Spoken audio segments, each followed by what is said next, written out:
Hello my dear drama lovers, welcome back to M drama glimpse. இந்த week நம்ம பார்த்துக்கிட்டு இருக்க நைட் ஹேஸ் கம் அப்படிங்கிற ட்ராமாவோட பார்ட் 10 தான் இந்த வீடியோ நம்ம பார்க்க போறோம். இதுக்கு முன்னாடி உள்ள வீடியோஸ் பார்க்காதவங்க கீழே டிஸ்கிரிப்ஷன் லிங்க் கொடுத்திருக்கேன், மறக்காம செக் பண்ணிக்கோங்க. இந்த ட்ராமாவோட எல்லா எபிசோடும் உங்களுக்கு நோட்டிஃபை ஆனா மறக்காம சேனல் சப்ஸ்கிரைப் பண்ணிருங்க. சோ வாங்க गाइस, நம்ம இன்னைக்கு கதைக்குள்ள போகலாம். நேத்து கடைசி அந்த நாகி பொண்ணு அவ ஒரு போலீஸ் அப்படிங்கறத சொல்லிட்டு இந்த சோமியோட ஐடென்டிட்டியை எல்லாருக்கும் முன்னாடி செக் பண்ணி அவ ஒரு மாஃபியான்ட்டு காட்டி கொடுத்துருவாளா.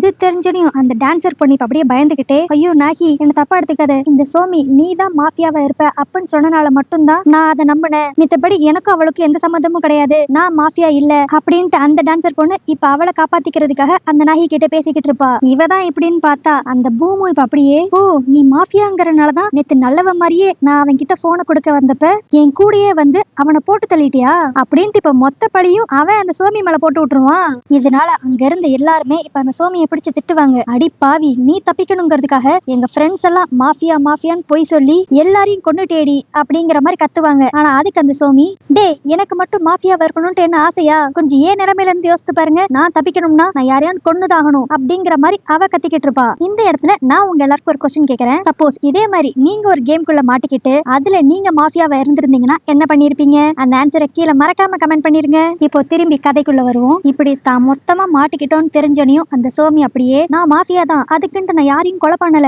என் கூட இருந்த மித்த மாஃபியாஸ் தான் கொலை பண்ணாங்க, அதே மாதிரி அந்த பார்க் விஷயத்துக்கும் எனக்கும் எந்த ஒரு சம்மந்தமும் இல்ல அப்படிங்கிற மாதிரிலாம் இவ நல்ல வேஷம் போடுவா. ஆனா நம்ம ஹீரோயின் பிடிச்சு திட்டி விட்டுருவா, நீ தப்பிக்கணுங்கிறதுக்காக பார்க் பேர்லாம் யூஸ் பண்ணாத அப்படிங்கிற மாதிரி. இப்ப அந்த சோமிக்கு வேற ஆப்ஷனே கிடையாது, செமையா மாட்டிக்கிட்டா. அதனால எல்லாரும் அவளுக்கு இப்ப ஓட் பண்ணிருவாங்க.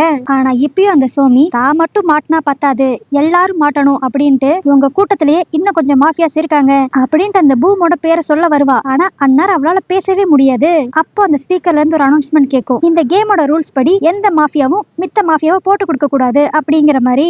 இதனால அந்த சோமியால எதுவுமே பேச முடியாது. அடுத்து எல்லாரும் ஏதாவது ஒரு சேஃபான பிளேஸ்ல போய் ஒளியணும்ட்டு தனித்தனியா அவங்க ரூமுக்கு போயிருவாங்க. அங்க தனியா இருக்கிற சோமியை தான் காட்டுவாங்க. அவ இப்ப அப்படியே கொஞ்சம் கொஞ்சமா சாகிற நிலைமைக்கு போயிருவாளா. அப்ப அவ மைண்டுக்கு கடைசியா வருது அந்த பார்க் பொண்ணு சூசைட் பண்ணிக்கிட்டது மட்டும்தான். இதை நினைச்சு பாத்துக்கிட்டு இருக்கப்பயே அவ கண்ணு அப்படியே ஃபுல்லா ஒயிட் கலர்ல மாதிரி அந்த இடத்துல செத்து போயிருவா. இன்னொரு பக்கம் அந்த நாகியை தான் காட்டுவாங்க. இப்போ அவ இந்த கேம் ஆரம்பிச்சதுல இருந்து என்னென்னலாம் நடந்துச்சு அப்படின்ட்டு யோசித்து பாப்பா. ஸ்டார்டிங்லயே இவ ஒரு போலீஸ்னு தெரிஞ்ச உடனே ஒரு நாளைக்கு ஒரு ஆளோட ஐடென்டிட்டியை தான் செக் பண்ணணும் அப்படிங்கிற மாதிரி அவளுக்கு ரூல்ஸ் வரும். அப்போ அதுல ஃபர்ஸ்ட் அவ செக் பண்றதே அவ லவ் பண்ண அந்த சீனியரோட ஐடென்டிட்டி தான். அவன் ஒரு சிட்டிசன் அப்படின்னு தெரிஞ்சனையும் அவ ரொம்ப சந்தோஷப்பட்டிருப்பா. ஆனா அடுத்து ஒரு 2 நாள்லயே அந்த சீனியர் இறந்து போயிருப்பான். இப்ப இது எல்லாத்தையும் இவ யோசித்து பாத்துக்கிட்டு இருக்கப்ப அந்த இடத்துக்கு நம்ம ஹீரோ வருவான். அவன் கிட்ட இவ இப்ப அப்படியே, நீ சிட்டிசன் எனக்கு நல்லாவே தெரியும், அன்னைக்கு அந்த சீனியர் இறந்த உடனே இதுக்கெல்லாம் காரணம் நீயா தான் இருப்பியோன்ட்டு உன்னோட ஐடென்டிட்டியை செக் பண்ண, அப்பவே எனக்கு நீ சிட்டிசன் தெரிஞ்சிருச்சு. ஆனா அடுத்து நீ லவ் பண்ற பொண்ணை காப்பாத்தணுங்கிறதுக்காக நீ மாஃபியான்னு போய் சொன்ன பாத்தியா,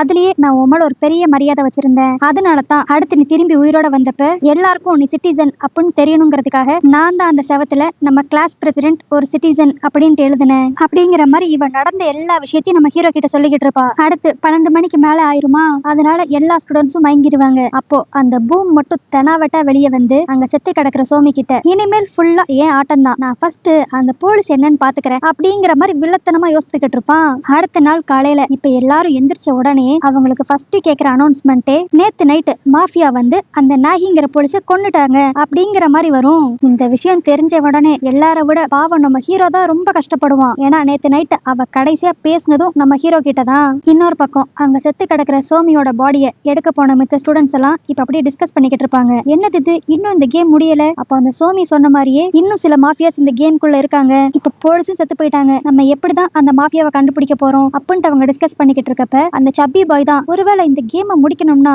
நேத்து அந்த சோமி சொல்லிக்கிட்டு இருந்த மாதிரி உண்மையிலேயே அந்த பார்க்கோட வீடியோவை யார் அப்படி தப்பா கிரியேட் பண்ணி வெளியே விட்டா அப்படிங்கிற விஷயத்த நம்ம கண்டுபிடிச்சா மட்டும்தான் இது ஒரு முடிவுக்கு வருமோ அப்படிங்கிற மாதிரி அவன் சொல்லுவான். இன்னொரு பக்கம் நம்ம ஹீரோ அந்த செத்து போன பார்க்க பத்தி யோசிச்சுக்கிட்டு இருப்பான். என்னன்னா அவ சாக போறான்னு தெரிஞ்ச உடனே நம்ம ஹீரோ எப்படியான்னு தடுக்கலான்ட்டு போயிருப்பான். ஆனா அதுக்குள்ள அவ அந்த பிரிட்ஜ் மேல இருந்து தண்ணிக்குள்ள குதிச்சு சூசைட் பண்ணிக்குவா. பட் இவனுக்கு ஏற்கனவே இந்த தண்ணிக்குள்ள போக முடியாத அளவுக்கு ஒரு டிராமா இருந்தனால அவனால பக்கத்துல போய் அந்த பார்க்க காப்பாத்திருக்கவே முடியாது. இதனால தானும் அவ சாவுக்கு ஒரு காரணமோ அப்படிங்கிற மாதிரி அவன் லைட்டா கில்ட்டியா ஃபீல் பண்ணுவான். இப்ப திரும்பவும் அந்த மித்த ஸ்டூடெண்ட்ஸ் தான் காட்டுவாங்களா. அவங்க சோமியோட பாடியை எடுத்துக்கிட்டு இருக்கப்ப, சரி நம்ம எல்லாரும் இங்க இருக்கிறோம், கிளாஸ் பிரசிடென்ட் நாகி பக்கத்துல இருக்கான், ஆனா இந்த பூமையும் அந்த டான்சர் பொண்ணை மட்டும் காணோம். அது மட்டும் இல்லாம இந்த 2 பேரும் தான் கடந்த ஒரு 3 நாளா அந்த சோமி கூட சுத்திக்கிட்டு இருந்தாங்க. அப்ப அவங்களும் மாஃபியாவா தான் இருக்கணும் அப்படிங்கிற மாதிரி இங்க இருக்கிறவங்களா அவங்கள சந்தேகப்பட ஆரம்பிப்பாங்க. அப்போ அந்த இடத்துக்கு நம்ம ஹீரோ கையில ஏதோ ஒரு லிக்விட் பாட்டில் எடுத்துட்டு வந்துட்டு, நேத்து நாகி சாகிறதுக்கு முன்னாடி அவ கண்டுபிடிச்சிட்டா, எப்படியும் அவ இன்னும் கொஞ்ச நேரத்துல செத்துருவான்ட்டு, அதனால அவளை கொலை பண்ண போறது யாருன்ட்டு அவ தெரிஞ்சுக்கணும்ட்டு கடைசியா என்கிட்ட கேட்டா. நான் கூட ஃபர்ஸ்ட் அவளை ஒரு சேஃபான இடத்துல தான் ஒளிய சொன்னேன். ஆனா அப்பயும் அவ நம்பிக்கை இல்லாம எப்படினாலும் அந்த மாஃபியா என்னை தேடி கண்டுபிடிச்சு கொன்றுவான். அதனால இதை ஒரு சான்ஸா வச்சு நான் அவனை பிடிக்கணும்னு நினைக்கிறேன். அதுக்கு நீ எனக்கு ஹெல்ப் பண்ண முடியுமா அப்படிங்கிற மாதிரி அவ கேட்டுக்கிட்டா. அதனாலேயே நான் அவளை ஒரு சேஃபான இடத்துல ஒளிய வச்சுட்டு அந்த இடம் பூரா ஏர் ஃப்ரெஷ்னர் கூட சேர்ந்து நியான் பெயிண்டையும் கலந்து விட்டுட்டேன். அதனால நேத்து நாகியை கொல்ல வந்தவன் ஷூலையும் கண்டிப்பா அந்த நியான் லைட் தெரிஞ்சு ஆகணும் அப்படின்ட்டு நம்ம ஹீரோ இப்ப எல்லார்கிட்டயும் எக்ஸ்பிளைன் பண்ணிக்கிட்டு இருப்பான். இதை கேட்டனையும் அந்த பூமுக்கு அள்ளு விட்டுரும். அவன் உடனே, நீ சொல்றத நாங்க எப்படி நம்புறது, இதெல்லாம் உண்மையிலே நாகியா சொன்னா அப்படின்ட்டு அவன் கேட்க, அதுக்கு அந்த டான்சர் பொண்ணும், ஆமா இப்ப நாகியும் செத்து போயிட்டா, நீ சொல்றதெல்லாம் உண்மைன்ட்டு நாங்க எப்படி நம்புறது, நீ யாரையும் ஃப்ரேம் பண்றதுக்காக கூட இப்பெல்லாம் சொல்லலாம்ல அப்படின்ட்டு அந்த டான்சரும் சொல்லுவா. ஆனா அதுக்கு நம்ம ஹீரோ அப்படியே அவன் போன் எடுத்து ஒரு வீடியோவை காட்டுவானா. அதுல பார்த்தா அந்த நாகி பொண்ணும் நம்ம ஹீரோவும் இவங்க போட்ட பிளானை அப்படியே எக்ஸிக்யூட் பண்றது எல்லாத்தையும் ஒரு வீடியோவா எடுத்து வச்சிருப்பான். இப்ப இதனால யாராலையும் மறுத்து ஒரு வார்த்தை கூட பேச முடியாது. நம்ம ஹீரோயின் 2-3 எபிசோடுக்கு முன்னாடியே ஒரு லைட் ஒண்ணு எடுத்து வச்சிருப்பாள. இப்ப அந்த லைட்டை யூஸ் பண்ணி யார் ஷூல அந்த நியான் பெயிண்ட் இருக்குன்னு செக் பண்ணிக்கிட்டு இருப்பாங்க. செத்தாண்டா, அந்த பூம் மாட்ட போறான் அப்படின்னு நினைச்சா அவன் ஷூல எந்த ஒரு நியான் பெயிண்ட் இருக்கிற மாதிரியும் தெரியாது. ஆனா அதுக்கு பதிலா அந்த டான்சர் பொண்ணோட ஷூல இப்ப அந்த நியான் பெயிண்ட் இருக்கிற மாதிரி காட்டும். இப்போ இதுதான் சாக்குன்ட்டு அந்த பூமும், அப்ப நீயும் அந்த சோமியும் கூட்டு களவாணிகளா, அதனாலதான் என்ன நைஸா யூஸ் பண்ணி அந்த ரவுடி கிட்ட இருந்து சாவிய வேற ஆட்டைய போட்டிருக்கீங்க அப்படின்ட்டு இப்ப இவன் தப்பிக்கணும்ட்டு அவன் மேல தூக்கி பழிய போட்டுருவா. இதனால அங்க இருக்கிற எல்லாருமே இப்ப இந்த டான்சர் பொண்ணதான் சந்தேகப்படுவாங்க. ஆனா அவ ஒரு பக்கம் கத்திக்கிட்டு இருப்பா, உண்மையில நான் மாஃபியா கிடையாது, நான் நாகியை கொல்லல, என் ஷூல எப்படி அந்த பெயிண்ட் வந்துச்சுன்னு எனக்கு தெரியல அப்படிங்கிற மாதிரி அவ கத்திக்கிட்டு இருப்பா. ஆனா அதுக்கு நம்ம ஹீரோ, சரி நீ மாஃபியா இல்லன்னு சொல்றல, உன்கிட்ட ஏதாவது ப்ரூஃப் இருக்கா, இல்ல அப்ப எனக்கு தெரிஞ்சு நீ தான் மாஃபியா, எல்லாரும் இவளுக்கு ஓட் பண்ணலாம் அப்படின்றுவான். ஆனா நம்ம ஹீரோயின் தான், எதுக்கு அவசரப்பட்டுக்கிட்டு, நைட் நம்ம ஓட் பண்ணலாம், ஆனா அதுக்கு அந்த சப்பி பாய் முடியவே முடியாது, அதுக்குள்ள அந்த மாஃபியா எங்கள யாரான ஒரு ஆளை கொண்டுட்டானா, அதனால இப்பவே அவளுக்கு ஓட் பண்ணி இந்த கேம்ல இருந்து அவளை தூக்கிடலாம் அப்படிங்கிற மாதிரி அந்த சப்பி பாய் ஒரு பக்கம் சொல்லிக்கிட்டு இருப்பான். ஆனா அப்ப நம்ம ஹீரோயின் தான் கிளவரா அந்த லைட்டை திரும்பி வாங்கி அந்த டான்சர் பொண்ணோட ஷூக்கு கீழே இப்ப செக் பண்ணி பாப்பாளா. அங்க எந்த ஒரு நியான் பெயிண்டும் இருக்காது. இத பார்த்த நம்ம ஹீரோயின், இல்ல இவ கண்டிப்பா நாகியை கொலை பண்ணிருக்க மாட்டா, ஏன்னா நீ சொன்ன மாதிரி அவ அந்த இடத்துக்கு போயிருந்தானா இவளோட ஷூல ஓரத்துல மட்டும் எப்படி அந்த பெயிண்ட் பட்டிருக்கும், இவ அந்த தரையில நடந்து போனனால ஃபர்ஸ்ட் அந்த ஷூவோட பாட்டம்ல தான் அது கண்டிப்பா பட்டிருக்கும். ஆனா இங்க அப்படி எந்த ஒரு தடமும் இல்ல, மேபி இவளை யாரோ ஃப்ரேம் பண்ண ட்ரை பண்றாங்க அப்படின்ட்டு இப்ப நம்ம ஹீரோயின் இவளுக்கு சப்போர்ட் பண்ணுவா. இப்போ இதெல்லாம் கேட்டோனையும் நம்ம ஹீரோ கடுப்பாகி, சரி அப்பனா நைட்டே ஓட் பண்ணிக்கலாம் அப்படின்ட்டு கோவமா அந்த இடத்துல இருந்து கிளம்பிடுவான்.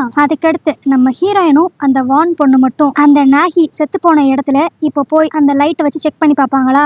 அங்க அந்த ஏர் ஃப்ரெஷ்னரை யூஸ் பண்ணி நம்ம ஹீரோ அந்த நியான் பெயிண்ட்டை மிக்ஸ் பண்ணியிருந்தனால அந்த ஃப்ளோர் பூராவே அந்த நியான் பெயிண்டா இருக்கும். இதை பார்த்ததுமே நம்ம ஹீரோயின் கரெக்டா சொல்லிடுவா, நான் தான் சொன்னேன்ல இங்க பாரு இந்த ஃப்ளோர் பூரா அந்த பெயிண்ட் இருக்கு, அப்படி இருக்கிறப்ப எப்படி அந்த டான்சர் பொண்ணோட ஷூ ஓரத்துல மட்டும் அந்த நியான் பெயிண்ட் இருந்திருக்க முடியும், அவ ஷூ கீழேயும் கண்டிப்பா இருந்திருக்கணும்ல.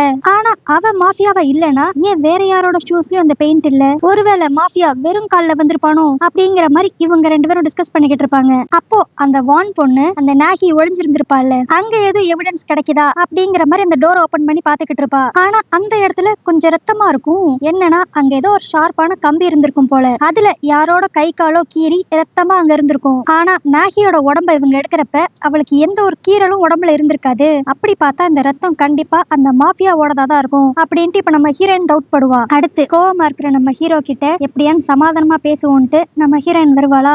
அவ இவ்வளவு நேரம் அந்த வான் பொண்ணும் இவளும் கண்டுபிடிச்ச எல்லா விஷயத்தையும் சொல்லுவா. அதுவும் மெயினா அந்த நாகி பொண்ணு ஒழிஞ்சிருந்த ரூஃபுக்கு மேல கொஞ்சம் ரத்தமா இருந்துச்சு அப்படிங்கறதையும் போட்டோ எடுத்துட்டு வந்து காமிச்சுக்கிட்டு இருப்பாளா. ஆனா இதெல்லாம் பார்த்துக்கிட்டு நம்ம ஹீரோ, சரி இதை ஒரு எவிடன்ஸை வச்சு நம்ம தேடுவோம், ஆனா அப்படியும் நம்மளால மித்த யாரையும் மாஃபியான்னு சொல்லி பின் பாயிண்ட் பண்ண முடியலன்னா கண்டிப்பா அந்த டான்சர் பொண்ணு தான் மாஃபியாவா இருப்பா, ஏன்னா அவ கால்ல மட்டும் தான் அந்த பெயிண்ட் இருந்துச்சு அப்படின்ட்டு இன்னும் இவன் அந்த டான்சர் தான் சந்தேகப்படுவான். பட் நம்ம ஹீரோயின் ஒத்துக்கவே மாட்டா. இல்ல யாரோ அவளை ஃப்ரேம் பண்றதுக்காக இதெல்லாம் பண்ற மாதிரி இருக்கு, அது எப்படி ஒரு ஷூவோட ஓரத்துல மட்டும் அந்த பெயிண்ட் இருக்க முடியும், எனக்கு என்னமோ நம்ம அவசரப்பட வேணாம்னு தோணுது அப்படின்பா. ஆனா அதுக்கு நம்ம ஹீரோ இப்ப அப்படியே கோவத்துல கத்தி விட்டுருவான், என்னால மறுபடியும் என் கண்ணு முன்னாடி என்னோட ஃப்ரெண்ட்ஸ் இறக்குறதெல்லாம் பாத்துக்கிட்டு இருக்க முடியாது, நேத்து கடைசியா நாகி என்னதான் நம்புனா, இன்னைக்கு மட்டும் அந்த டான்சர் பொண்ணு மாஃபியாவா இருந்து அவளை நம்ம கரெக்டா சூஸ் பண்ணாம விட்டுட்டோம்னா அடுத்து என்னோட மித்த ஃப்ரெண்ட்ஸ் இறந்துருவாங்க, அது என்னால பார்க்க முடியாது அப்படி அப்படிங்கிற மாதிரி இவன் ஒரு மாதிரி மனசுடைஞ்சு பேசிக்கிட்டு இருப்பான். இன்னொரு பக்கம் அந்த சப்பி பாயும் அந்த ஒல்லியா இருக்கிற பையனும் நம்ம ஏன் நைட் வரைக்கும் வெயிட் பண்ணணும், அவ ஷூல தான் அந்த பெயிண்ட் இருந்துச்சு, அப்ப அவ தான் மாஃபியாவா இருப்பா அப்படின்ட்டு அவங்க டிஸ்கஸ் பண்ணிக்கிட்டு இருக்கப்பயே அந்த டான்சர் பொண்ணு இப்ப இவங்கள பாக்குறதுக்காக நிறைய ஸ்நாக்ஸ் ஃபுட்டுன்னு எடுத்துட்டு வருவா. ஆனா இத்தனை நாள் இல்லாம இப்பன்னு பார்த்து திடீர்னு இவ பாசத்தை காமிச்சா அவங்களுக்கு இன்னும் சந்தேகம் தானே வரும். அதனால அந்த சப்பி பாய் கடுப்புல எல்லாத்தையும் தள்ளி விட்டுட்டு இங்க இருந்து வெளியே போ அப்படின்ட்டு கத்தி விட்டுருவான். ஆனா அந்த டான்சர் பொண்ணு இப்ப என்ன நினைச்சான்னு தெரியல. அப்படியே அங்க நீல் டவுன் போட்டு உண்மையிலே நான் மாஃபியா இல்ல என்ன நம்புங்க அப்படிங்கிற மாதிரி கெஞ்சி அழுக ஆரம்பிச்சிருவா. ஆனா இதெல்லாம் பாத்துக்கிட்டு இருந்த அந்த ஒல்லியான பையன் இப்ப அப்படியே கோவப்பட்டு அவ சட்டையை பிடிச்சு ஒன்னாலையும் அந்த சோமியாலையும் தான் என் ஃப்ரெண்டு யூனை எல்லாரும் மாஃபியான்னு நினைச்சு அவளுக்கு ஓட் பண்ணி சாகடிச்சாங்க, அதனால உன்னோட பொய்யான கண்ணீர்லாம் எங்க கிட்ட செல்லாது அப்படின்ட்டு அவளை வெளியே தள்ளி விட்டுருவாங்க. அப்போ அந்த வான் பொண்ணு கரெக்டா அந்த இடத்துக்கு வந்து அந்த டான்சர் கிட்ட எங்களுக்கு என்னமோ இப்போ உன் மேல கொஞ்சம் டவுட் கம்மியா தான் இருக்கு, பட் இருந்தாலும் அதை ஃபுல்லா செக் பண்ணணும்னா உன் உடம்புல எங்கேயாண்டு காயம் இருக்கான்ட்டு நாங்க பாக்கணும், ஏன்னா நாகியை கொன்னவன் உடம்புல கண்டிப்பா ஏதாண்டு ஒரு காயம் இருக்கும்ட்டு நாங்க கண்டுபிடிச்சிருக்கோம் அப்படின்னு அவ சொன்ன உடனே இந்த டான்சர் அப்படி சந்தோஷமா என் உடம்ப ஃபுல்லா செக் பண்ணிக்கோ, என் மேல ஒரு கீரல் கூட இருக்காது அப்படிங்கிற மாதிரி அவ கையை கால் எல்லாத்தையும் காட்டிக்கிட்டு இருப்பா. பார்த்தா ஒரு கீரல் கூட அவ மேல இருக்காதா, அப்போ மேபி இவ மாஃபியாவ இல்லையோ அப்படின்ட்டு நம்ம வான் நினைச்ச உடனே அந்த டான்சர் பொண்ணு செம சந்தோஷமா அப்படியே போய் வானை கட்டி பிடிச்சுக்குவா. அதே மாதிரி இந்த மாதிரி அந்த மாஃபியாக்கு அடிபட்டிருக்கும் அப்படிங்கிற விஷயத்தையும் நீ வெளியே சொல்லிக்காத, இது தெரிஞ்சா அந்த மாஃபியா உஷாராயிருமா அப்படிங்கிற மாதிரி அந்த டான்சர் பொண்ணு கிட்ட வான் சொல்லிடுவா. அடுத்தபடியே நம்ம ஹீரோ கிட்டயும் ஹீரோயின் கிட்டயும் அந்த வான் போய் இந்த மாதிரி டான்சர் பொண்ணு உடம்புல எந்த ஒரு காயமும் இல்ல அப்படின்ட்டு அவ சொன்ன உடனே ஹீரோ சரி அப்பனா மித்தவங்க உடம்புல போய் நான் செக் பண்ணி பாக்குறேன், ஆனா அதுக்கு நம்ம ஹீரோயின் இல்ல இந்த மாஃபியா நம்ம கிட்ட ரொம்ப ஆட்டம் காட்டுறான், நம்மள ஏமாத்தணும்னு அவன் ட்ரை பண்றான், அதனால ஒரு சேஞ்சுக்கு இந்த வட்டம் நம்ம அவனை ஏமாத்தி நம்மளோட வலையில அவனை விட வைப்போம் அப்படின்ட்டு இவ ஏதோ ஒரு பிளான் போடுற மாதிரி தெரியும்.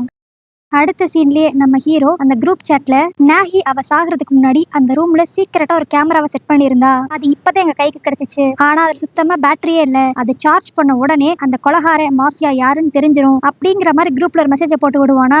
என்னன்னு பார்த்தா இதுதான் நம்ம ஹீரோயினோட ஐடியாவே போல. நாகி அந்த மாதிரி எந்த ஒரு கேமராவையும் செட் பண்ணிருக்கவே மாட்டா, ஆனா இவங்களா இப்படி ஒரு பொய்யான மெசேஜ் அனுப்பிச்சு விட்டுட்டு இதனால அந்த கொலகாரன் பயந்து போய் அந்த கேமராவை திருடுறதுக்கோ உடைக்கிறதுக்கோ எப்படினாலும் ட்ரை பண்ணுவான், அதை வச்சு நம்ம அவனை ஒரு பிளான் போட்டிருப்பாங்க. இந்த மெசேஜை பார்த்தனையும் மித்தவங்க பெருசா ரியாக்ட் பண்ணிக்க மாட்டாங்க, ஆனா அந்த பூமுக்கு தான் அப்படியே அள்ளு கிளம்ப ஆரம்பிக்கும். அதனால பயந்து போனவன் இப்ப நம்ம ஹீரோயின் கிட்ட போய் ஏ செம இப்ப எவிடன்ஸா ஒரு கேமரா கிடைச்சிருச்சாமே, அது சேஃபா தானே வச்சிருக்க, எங்க சார்ஜ் போட்டுக்கிட்டு இருக்கீங்க அப்படின்ட்டு போட்டு வாங்குவான். ஆனா இவன் இப்படி கேட்டோனையுமே நம்ம ஹீரோனுக்கு டவுட் வந்துரும். அதனால அப்படி கேஷுவலா பக்கத்து ரூம்ல தான் சார்ஜ் ஏறிக்கிட்டு இருக்கு, எப்படி ஒரு 20 நிமிஷத்துல ஃபுல் ஆயிரும், அடுத்து ஓபன் பண்ணி பாத்திரலாம் அப்படின்னு சொல்லிட்டு அவ ஒண்ணுமே நடக்காத மாதிரி அந்த ரூமை விட்டு வெளியே போயிருவா. இன்னொரு பக்கம் அந்த டான்சர் பொண்ணு பொறுமையே இல்லாம நம்மையே அந்த கேமரா சார்ஜ் ஏற வரைக்கும் இங்கேயே வெயிட் பண்ணிக்கிட்டு இருக்கணும், பேசாம இப்பயே அந்த கேமரா இருக்கிற ரூமுக்கு போலாமே அப்படின்ட்டு அந்த வார்னிங் கூட சேர்த்து கூட்டு போவா. ஆனா அப்படி அவங்க போய்கிட்டு இருக்கப்ப ஆப்போசிட்ல அந்த ஒல்லியா இருக்கிற பையன் வருவானா, அவன் மட்டும்தான் அந்த இடத்துல இருப்பான், அவன் கூடயே இருக்கிற அந்த சப்பி பாய் இருக்க மாட்டான். என்னன்னு கேட்டா அவனுக்கு ஏதோ உடம்பு சரியில்லை அதனால கிளினிக்கு போயிருக்கான் அப்படின்னு சொன்ன உடனே இந்த டான்சர் பொண்ணுக்கு இப்ப கொஞ்ச நேரத்துக்கு முன்னாடி அந்த வான் சொல்லிருப்பாள் மாஃபியாவுக்கு பயங்கரமா அடிபட்டிருக்கும், இந்த ஒரு விஷயத்த வச்சு யாரு மாஃபியான்னு கண்டுபிடிச்சிடலாம் அப்படிங்கிற மாதிரிலாம் அந்த வான் சொல்லிருப்பாள். அதை இப்ப யோசித்து பார்த்தவ இந்த சப்பி பாய் மேல சந்தேகப்பட்டு அந்த கிளினிக்கு தான் வேகமா போவா. அங்க பார்த்தா இவங்க சந்தேகப்பட்ட மாதிரியே அந்த சப்பி பாய்க்கு வயிற்றுலயே செமையா அடிபட்டிருக்கும், அதுக்கு கட்டு போடுறதுக்கு தான் திருட்டுத்தனமா இங்க வந்திருப்பான். ஏன்னா இவனுக்கு அடிபட்டிருக்குங்கிற விஷயம் வெளியே தெரிஞ்சிச்சுன்னா எங்க எல்லாரும் சந்தேகப்பட்டுருவாங்களோ அப்படிங்கறதுனாலதான் இவன் யார்கிட்டயும் சொல்லியிருக்கவே மாட்டான். அது மட்டும் இல்லாம இன்னைக்கு டேவோட ஸ்டார்டிங்ல இருந்து நல்லா பாத்தீங்கன்னா அவன் எப்படியான்ட்டு இந்த டான்சர் பொண்ணுக்கு சீக்கிரமாவே ஓட் பண்ணிடணும் அப்படிங்கிற குறிக்கோளோட தான் இருந்திருப்பான்.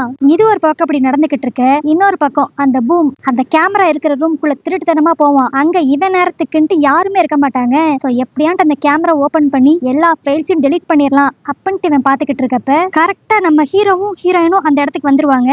அவங்க வந்து என்ன ரொம்ப பயந்து போயிட்டியா, அதுல எந்த ஒரு வீடியோவும் இல்ல, மாஃபியாவை கையும் காலமா பிடிக்கணும்ட்டு தான் நாங்க இப்படி ஒரு பிளானே போட்டோம், செமையா வந்து மாட்டிக்கிட்டே அப்படிங்கிற மாதிரி அவங்க பூம் கிட்ட சொல்லிக்கிட்டு இருப்பாங்க. போச்சு செத்தான் இவன் மொத்தமா மாட்டினான் அப்படின்னு நினைச்சுக்கிட்டு இருக்கப்பயே வெளியே ஏதோ சத்தம் கேட்கும். அங்க பார்த்தா அந்த டான்சர் பொண்ணு இப்ப அந்த சப்பி பாய நீ தாண்டா அப்பனா மாஃபியா அப்படின்ட்டு தரன்ட்டு நம்ம ஹீரோ ஹீரோயின் கிட்ட இழுத்துட்டு வந்துகிட்டு இருப்பா. இப்போ இந்த சப்பி பாய் உடம்புல காய இருந்தனையும் நம்ம ஹீரோ ஹீரோயினுக்கு ஒண்ணுமே புரியாது, யாரு மாஃபியா அப்படிங்கிற மாதிரி குழம்பி போயிருவாங்க. ஆனா இதெல்லாம் பார்த்தனையும் அந்த பூமி இப்ப அப்படியே நம்ம எப்படினாலும் தப்பிச்சிருவோம்டா அப்படிங்கிற மாதிரி வில்லத்தனமா சிரிச்சுக்கிட்டு இருப்பான். கடைசியில அந்த சப்பி பாய்க்கு அவங்க ஓட் பண்ணுவாங்களா இல்லனா இந்த பூம் மேல சந்தேகப்பட்டு அவனுக்கு ஓட் பண்ணுவாங்களா, யார் இன்னைக்கு நைட்டு சாக போறா அப்படிங்கறத நீங்க தெரிஞ்சுக்கணும்னா மறக்காம என்னோட சேனல் சப்ஸ்கிரைப் பண்ணிருங்க. இன்ஸ்டாகிராம்ல ஃபாலோ பண்ணாதீங்க, ஃபாலோ பண்ணிக்கோங்க. அடுத்து என்ன நடந்துச்சுன்னு தெரிஞ்சுக்கிறதுக்கு மறக்காம நாளைக்கு நான் போட போற வீடியோவை பாருங்க. ஓகே கைஸ், நாளைக்கு வீடியோ உங்களை பார்க்குறேன். அது வரைக்கும் பை.